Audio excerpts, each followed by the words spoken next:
গতকাল শনিবার ভদ্রেশ্বর পালপাড়ায় শ্বশুরের দ্বারা গৃহবধূর কাটারির কোপে মৃত্যু হয় বছর ২৮-এর গৃহবধূ মিঠু মিত্রের। কালকের এই নৃশংস ঘটনার পর ভদ্রেশ্বর থানার পুলিশ শ্বশুর বছর ৭৫-এর হিমাংশু মিত্রকে গ্রেপ্তার করে। আজ তাকে চন্দননগর মহকুমা আদালতে পেশ করে ভদ্রেশ্বর থানার পুলিশ।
কে মারতে বলেছিল আপনাকে?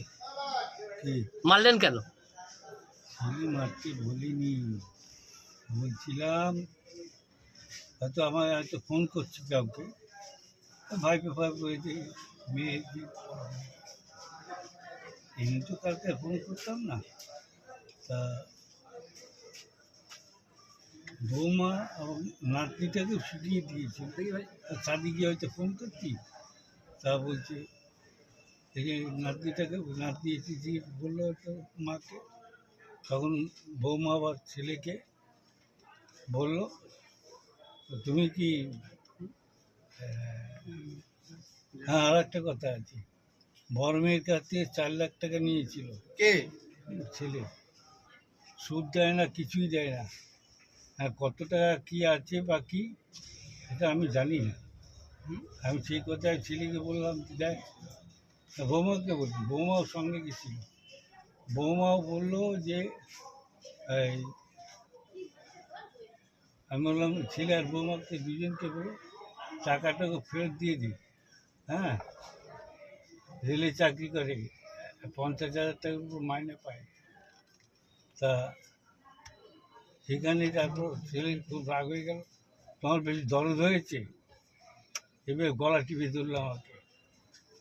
বৌমাকে মারার জন্য কি কাটারিটা কিনে এনেছিলেন আপনি? হ্যাঁ, তোমার উঠবে না, না বাড়িতেই ছিল? একটু দূর থেকে, ওটাই বলবো। বাড়িতেই ছিল। কি দিয়ে মারলেন? শুধু কাটারি? না, ছাগল দিয়ে মেরেছি, আমি টাকা কাটাই দিয়ে। তা এরকম ভাবে মানে আপনার বৌমা আপনাকে তো যথেষ্ট সেবা শুশ্রূষা করতো, তাকে এরকম ভাবে মারে কেউ? তাহলেই হলো সেবা শুশ্রূষা। এই বয়সে জামা কাপড় কাচতাম আমি, বিছনার চাদরটা আমি কাচতাম, বুঝলেন? আমার ঘরে গিয়ে কোনো কাজ করতো না, কারণ ওদের জামা কাপড় আলমারিতে রাখা আছে, সেগুলো বের করে নিয়ে আসতো। আপনি তো আলাদা থাকতে পারতেন, কেন ফালতু মেরে দিলেন? কোথায়, আর ছেলে তো সব টাকা পয়সা নিয়ে নিয়েছে। কার টাকা পয়সা নিয়েছে? আমার ব্যাংকের যে টাকা পয়সা ছিল ছেলের নামে ব্যাংকে রেখেছিলাম, বউ মারা যাওয়ার পরে সেই টাকা 1 লাখ টাকা তোমাদের কী হবে সেসব সব তুলে নিয়েছি। 6 মাসের বই আপলোড করতে গেলাম, ও জিরো ব্যালেন্সে পড়ে আছে, 9 টাকা না টাকা। না, আপনার বইয়ের টাকা তাহলে ছেলে কি করে তুললো? জয়েন্টে বললাম না, আপনার সঙ্গে জয়েন্টে ছিল ছেলে? জয়েন্টে এটা অ্যাকাউন্ট করেছিলাম কোঅপারেটিভ ব্যাংকে, বলতে পারছি আর ভদ্রেশ্বর শাখা আছে না সেখানটায়, সেইখান থেকে